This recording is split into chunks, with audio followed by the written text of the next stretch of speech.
కొత్త అధ్యాయాలు తెరిచిన ప్రభుత్వం. చిన్న ప్లాట్లలో పెద్ద అవకాశాలు ఇప్పుడు అందుబాటులోకి వచ్చాయి.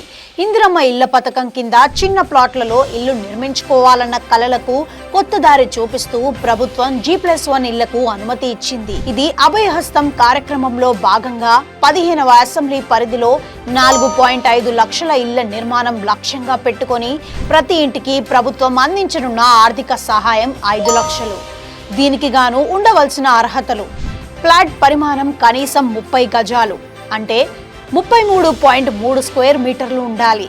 నేషనల్ బిల్డింగ్ కోడ్ నిబంధనల ప్రకారం డిజైన్ ఉండాలి. ప్రతి ఇల్లులో కనీసం ఒక టాయిలెట్ అండ్ బాత్రూమ్ తప్పనిసరి. RCC నిర్మాణం, ఇంజనీర్ ఆమోదం అవసరం. పబ్లిక్ రోడ్లకు డైరెక్ట్ యాక్సెస్ తప్పనిసరి. పేమెంట్ నిర్మాణం ఇలా ఉంటుంది: గ్రౌండ్ ఫ్లోర్ రూఫ్ లెవెల్ కి ₹1,00,000, ఫస్ట్ ఫ్లోర్ కాలమ్స్ నుండి రూఫ్ వరకు ₹1,00,000, 2 ఫ్లోర్స్ రూఫ్ కాస్టింగ్ తర్వాత 2 లక్షలు, ఫినిషింగ్ మరియు హ్యాండ్ ఓవర్ కి ₹1,00,000. అలా మొత్తం 5 లక్షల రూపాయలు ఆర్థిక సహాయం లబ్ధిదారునికి అందించనుంది ప్రభుత్వం. ఇప్పటి వరకు స్థలం చిన్నదని వెనుకంచు వేసిన వారందరూ ఇప్పుడు మీ కలల ఇల్లు సాకారం చేసుకునే సమయం వచ్చింది.